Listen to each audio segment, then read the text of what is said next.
Let's take a look at a game that defined the PS1, Metal Gear Solid. Hiding in the shadows of Moses wasn't just genome soldiers, it was actual ghosts. Late in the game, or if you knew where to look in a hidden room, Snake can pick up a digital camera. Usually you just use this to take a blurry picture of a sniper wolf or the scenery, but if you knew exactly where to stand, things got really weird. If you go to specific, seemingly random spots, like an empty corner in the commander's room or out on the helipad, and snap a picture of absolutely nothing, the game is a surprise for you. When you open your inventory and look at the developed photo, it's not an empty room anymore. Hovering right there in the background is a faint, translucent, real-life human staring back at you. There are actually 42 of these ghosts hidden throughout the entire game, and in an era before internet guides were everywhere, developing a photo to suddenly see a ghost's face in the dark was an absolute nightmare. Who are they? Well, they aren't dead soldiers of game lore. They're actually the faces of Hideo Kojima and his development team, immortalised in the game's code. It's an incredible Easter egg, but easily one of the most unsettling things you could stumble into on the PS1. Next up, we have another icon of the PS1, but shifting over to an absolute pure horror with the original Silent Hill. The entire game is essentially a masterclass in making you feel deeply uncomfortable, but the locker room in Midwich Elementary School takes it to another level. When you first explore the school in the normal world, you walk into the locker room and hear this violent, heavy banging coming from one of the closed lockers.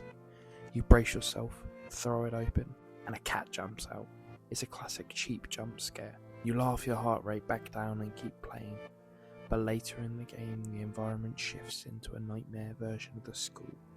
The walls are rusted, the music is industrial noise, and everything is terrifying. You eventually walk back into the exact same locker room, and suddenly you hear the exact same violent banging coming from the exact same locker. You think you already know what it is, right? And it's just a callback to the cat. So you walk up and pull the locker door open, but this time it's completely empty. No cat, no monster, nothing. Just blood inside, dripping. It's already unsettling because it messes with your head, but the game isn't done with you the moment you turn your back to leave the room, thinking the scare is over. A locker directly behind you violently bursts open, and a mangled corpse drops right out onto the floor. It completely subverts your expectations, uses your memory of the earlier jump scare entirely against you.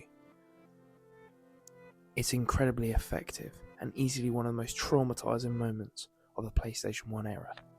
Moving on now, we have a legend that basically birthed the entire internet subculture of video game myth hunting.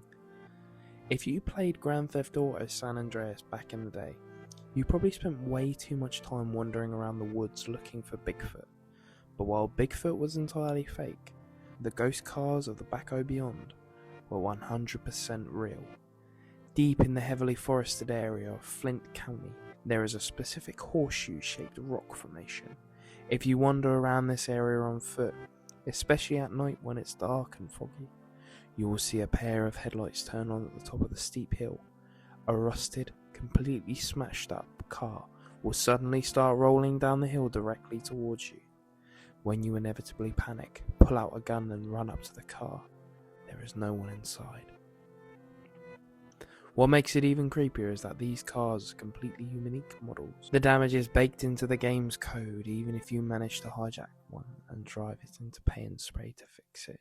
It comes out looking just as rusted and mangled as before. Now, the technical explanation is that Rockstar intentionally programmed these abandoned cars to spawn on a slant. Because of the game's physics engine, gravity immediately takes hold the second they render in, making it look like an invisible driver just hits the gas. But from a player's perspective in 2004, walking alone in a creepy woods and suddenly having a mangled empty car slowly roll out of the fog towards you was absolutely terrifying. Now this is pure survival horror. We have to talk about Silent Hill 2. The game is famous for getting deep under your skin, but there is one specific room that takes psychological horror to a level that feels deeply personal and invasive. When you reach Blue Creek Apartments, you'll eventually find yourself in room 209. Now, normally in a Silent Hill game, your instinct is to keep moving, check the corners, find the items, and get out. But if you actually stop and do absolutely nothing, the game notices. If you stand completely still in the middle of this specific room and take your hands off of the controller, the game's already oppressive silence starts to change. Very slowly you'll start to hear heavy, ragged breathing, and then, out of nowhere, a deep, raspy voice starts whispering directly into your ear.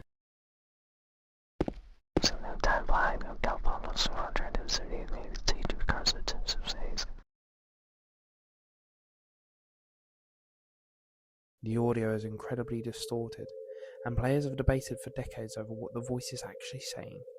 Some claim it's whispering, "See my dead wife," while others think it's chanting something much more darker, maybe something demonic.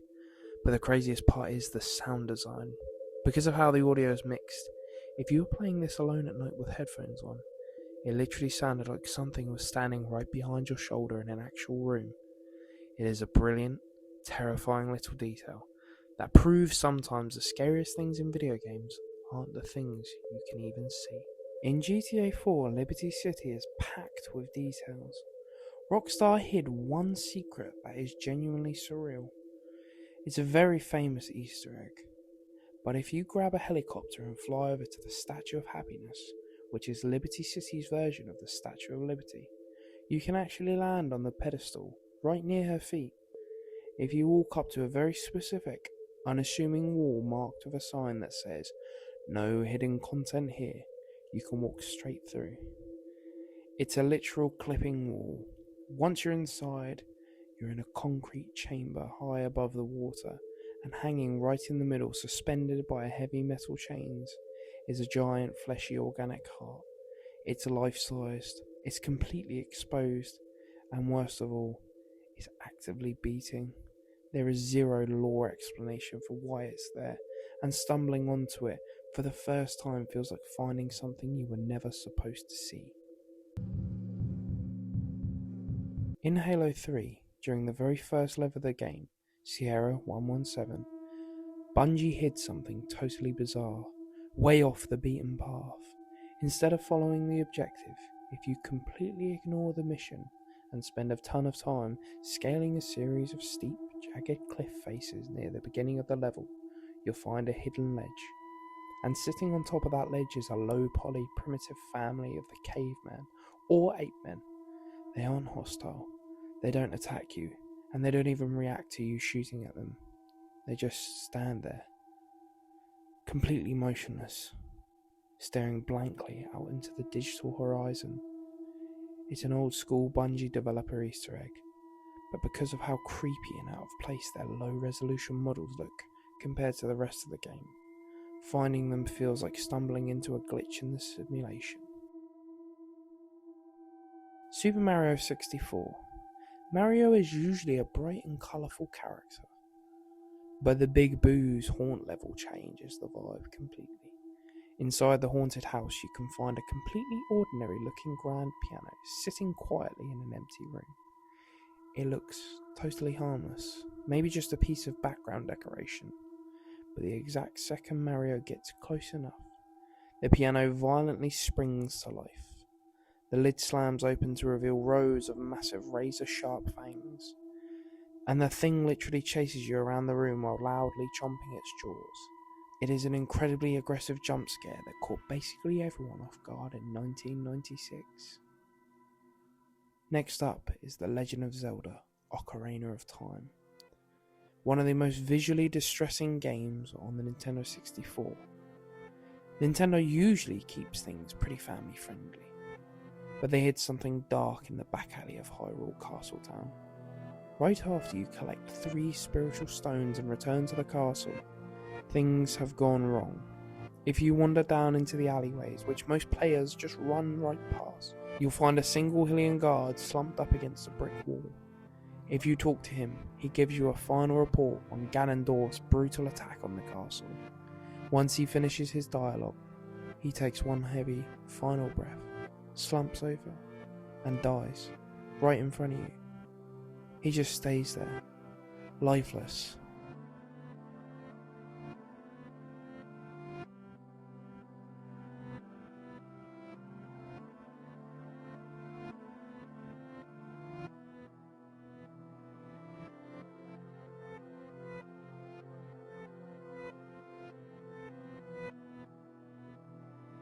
On the very first level of GoldenEye 007, the dam, you can look out over the massive expanse of the water. If you pull out a sniper rifle and aim way out into the fog, you can see a heavily fortified island out in the distance. It has watchtowers and gun turrets, but you can never actually reach it. It turns out it was an objective that got cut very late into development, but the developers left it there, floating out in the distance like a phantom island that you're constantly staring at but can never explore. And now we have to talk about the original Animal Crossing. Everyone remembers Mr. Rossetti yelling at you for turning off the console without saving, but there was a much worse punishment if you broke the rules whilst travelling. If you visited a friend's town via the train and reset your console while the game was saving, the game took revenge. When you loaded your save file back up, your character's face was completely erased. Instead of your normal eyes and mouth, your face was replaced by a hollow, dark, soulless gyroid mask. You had to physically travel back to your town to fix it, meaning you had to run around with this deeply cursed empty face as a permanent reminder of your mistake. A game that is already pretty spooky for children is Luigi's Mansion, but a lighting glitch gave it one of the darkest urban legends in gaming. During the blackout sequence in the mansion, you have to navigate the dark rooms with just your flashlight, and if you go up into the attic and wait for a random flash of lightning from the window, the lighting engine glitches out for a split second. It casts Luigi's shadow against the black wall.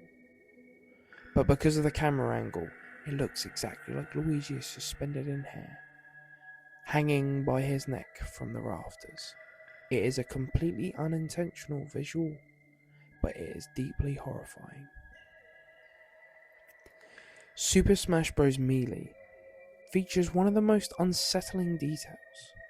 If you go deep into the trophy viewer and unlock the Metal Mario trophy, you can spin it around and zoom in.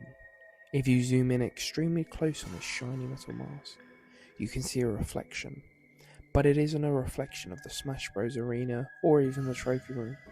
It's actually a low-resolution photograph of a real-world, dimly lit Japanese street.